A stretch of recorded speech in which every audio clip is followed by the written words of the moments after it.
Fala galera, estamos de volta. Um pouquinho mais de uma semana aí, longe, né, do YouTube. Estamos de volta.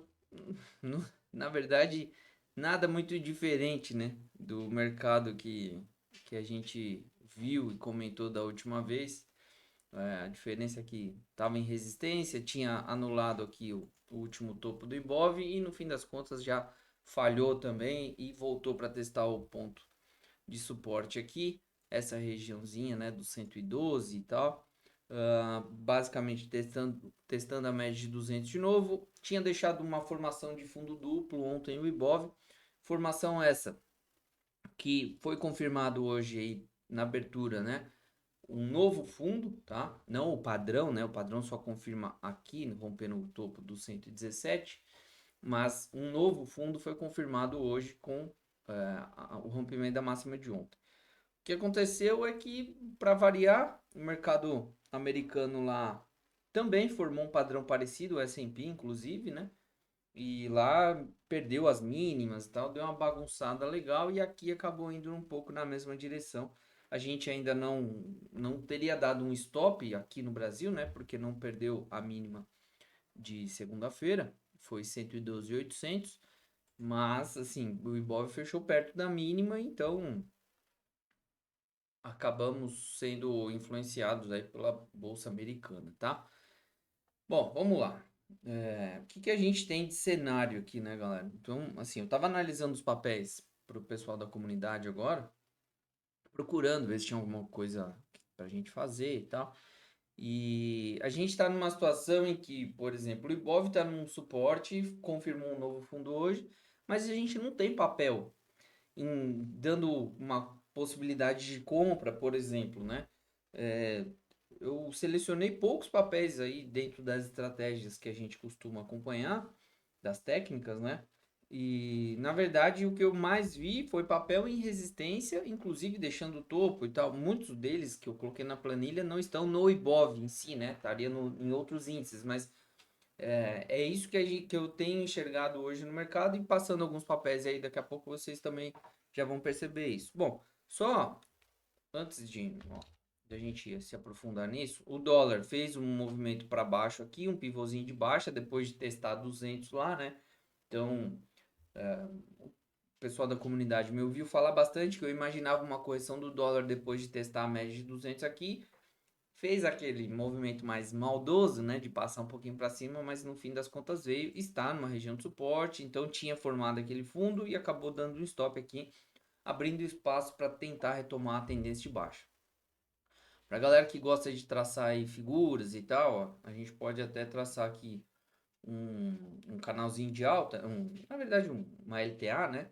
E ver se o dólar toca nela nos próximos dias, tá? Eu não vou deixar na tela, mas é só para mostrar para vocês aí.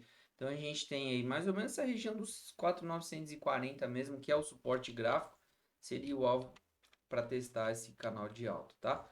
Bom, um dos papéis aí que foi o gatilho dessa queda toda no mundo foi a Google, né? Que fechou aí com praticamente 10% de queda. Foi um gap aqui de baixa na Google, um gap que inclusive pode ser um gap de fuga, startando aí uma nova tendência, porque o ativo vinha em tendência de alta, começou a enroscar no último topo, né, é verdade e tal, mas esse gap aqui, ó, para baixo desse fundo pode startar uma nova tendência, nesse caso aí de baixa para Google, tá? Vamos ter que acompanhar nos próximos dias, mas isso é possível de acontecer com um movimento igual a esse. Para quem me acompanha mais tempo aí, uns 2 anos mais ou menos, a gente percebeu isso acontecendo, principalmente nas BDRs, que era quando eu analisava, né? A gente percebeu isso acontecendo aí algumas vezes lá em 2021, mais ou menos final de 21, por ali a gente começou a perceber um movimento parecido com o que a Google fez nos Estados Unidos hoje, tá? Então vale a pena sim tomar muito cuidado.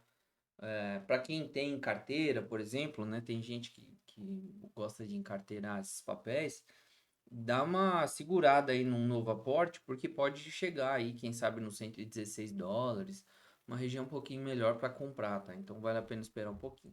Beleza? Bom, aqui o que a gente teve? Petro, que na segunda-feira caiu aí 6%, depois do engolfo de baixo, o engolfo chegou em alvo, tudo certinho. E aí, ó, a gente teve, ó, 35,26 foi a mínima da segunda-feira. A mínima de ontem, 35,17, ou seja, não formou fundo, mas já estava tocando na média 21, um papel em forte tendência de alta, chegando muito perto do suporte aqui gráfico, né? E hoje, Petro formou fundo, tá? Então, papel que está muito difícil de cair. Eu cheguei até a recomendar algumas puts na segunda-feira, pessoal, e teve uma delas aí que chegou bem perto de 100% e tal. Então, teve um pessoal da sala que fez, conseguiu pegar e fez parcial, inclusive na segunda-feira mesmo, mesmo um pouquinho antes de 100%. Mas nem todo mundo conseguiu, porque como o papel já abriu com gap de baixa e ficou difícil de entrar, né? Tinha que estar na frente do computador. Mas realmente um papel que está muito difícil de corrigir essa tendência de alta. Quando forma, são essas correções curtas assim, né? Abriu um espaço maior agora para essa correção um pouquinho mais pesada, o que por enquanto não está mostrando também. Então, o único papel mais importante que a gente tem do Ibov, que está mais semelhante ao Ibov, é a Petro. E a Petro sozinha, será que consegue puxar o Ibov para cima? Depende, né?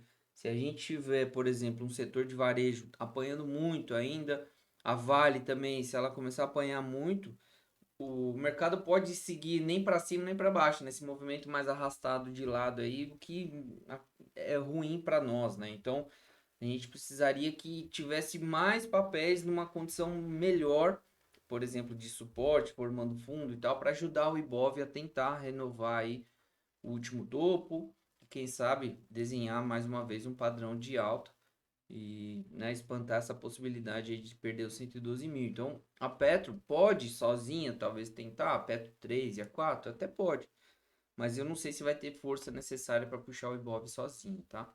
E a Vale, ó, abriu com gap de baixo, de alta, aliás, desculpa, ontem, abriu com gap de alta hoje, e só que Vale bateu em resistência gráfica, resistência por indicador e sentiu hoje, tá? Então, uma outra coisa que eu quero mostrar para vocês, inclusive, ó, é o minério, que tem subido, né, nesses últimos dias, mas está em resistência gráfica, tá? Então, isso também pode influenciar aí no mercado, porque a Vale, se ela começar a sentir também essa região como resistência, o minério também, ela tem, pode continuar caindo sem muito problema, tá? Se perder os R$ 61 aí, abre espaço para chegar até 54. Então, tem bastante espaço ainda para Vale cair, tá bom?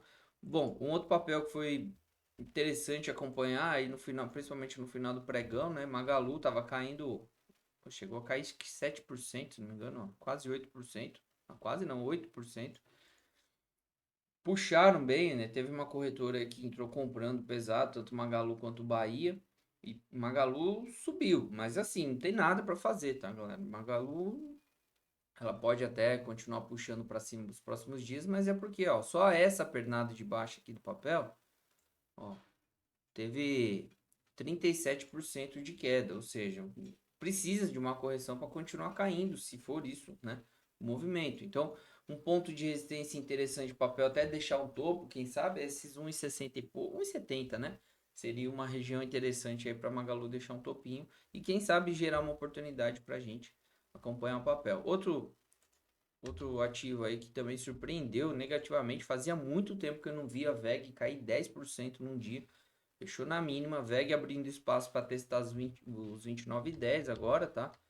E fazia realmente muito tempo que eu não via esse papel cair tão pesado em um único dia.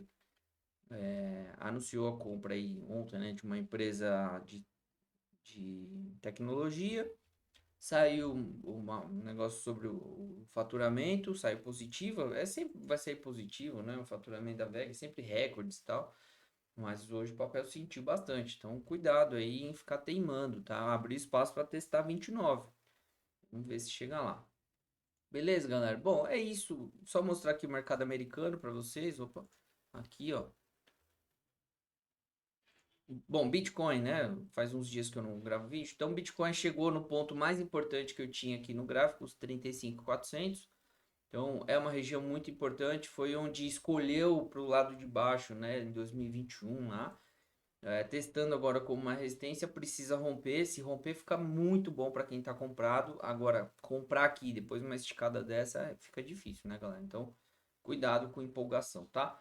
Ó, o que que eu queria mostrar para vocês? O S&P tinha formado fundo duplo também numa região de suporte, não chegou a confirmar o fundo como o Ibov fez, mas anulou o padrão, né?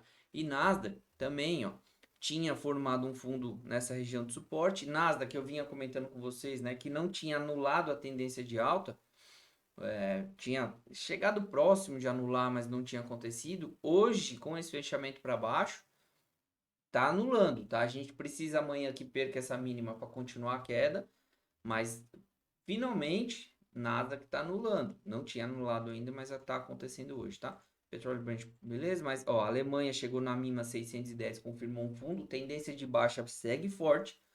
Pode entrar uma correção porque chegou num suporte importante gráfico, né? Por indicador, aliás. E o petróleo Brent que fez uma correção aqui, segue no movimento sem muita direção também, porque fez o pivô, né, o movimento de pivô de baixa não confirmou, acabou anulando, mas também não teve força para chegar nos 95 de novo, pelo menos não por enquanto. Então prestem atenção. E a China, ó, confirmou o fundo, passou reto do alvo que eu tinha para baixo aqui, um dos alvos, né, do pivô de baixa. Dá para traçar mais um, mas por enquanto eu não vou fazer. Imagino que venha uma correção aí, tá? Mas a China também segue em forte tendência de baixa. Então, o que que a gente tem, galera? S&P falhando. Alemanha em tendência de baixa, pode entrar uma correçãozinha para cima. China em tendência de baixa também pode entrar uma correção para cima. E o Ibov na beiradinha do barranco aí. Se perder os 112 mil, fechamento para baixo, começa a ficar muito difícil da gente criar um padrão de reversão para alta. Só que também fica, a gente está numa situação em que não está gerando oportunidade boa de venda. E é aquele pior cenário que a gente pode ter, né? De não ter nada para fazer. E é muito importante saber identificar isso para principalmente não ficar teimando contra o mercado. Então, se não tem nada, a gente não faz nada. Mas tem que olhar todos os dias porque às vezes aparecem algumas oportunidades interessantes. Beleza? Obrigado aí por ter assistido o vídeo. Bom, além das férias, eu tive uma reunião muito importante com uma pessoa muito importante do mercado brasileiro aí. Quem sabe surge uma novidade em breve aí, a gente está acertando alguns detalhes e tal, mas quem sabe surge uma oportunidade interessante aí que possa ajudar tanto vocês quanto a mim, né? De estar próximo de pessoas do bem, pessoas que realmente têm bastante tempo de mercado, têm nome e trabalham sempre com a parte de transparência, que é o que eu sempre tento trazer aqui para vocês também. Então, fiquei muito feliz aí de poder conversar com eles e quem sabe uma novidade importante aí nos próximos dias surja. Beleza, galera? Obrigado aí por ter acompanhado. Deixa o like aí para ajudar, né, o YouTube a divulgar pra galera, porque eu fiquei uma semana e meia basicamente sem postar vídeo, cai o engajamento, então conto com a ajuda de vocês aí, certo? Valeu, fui!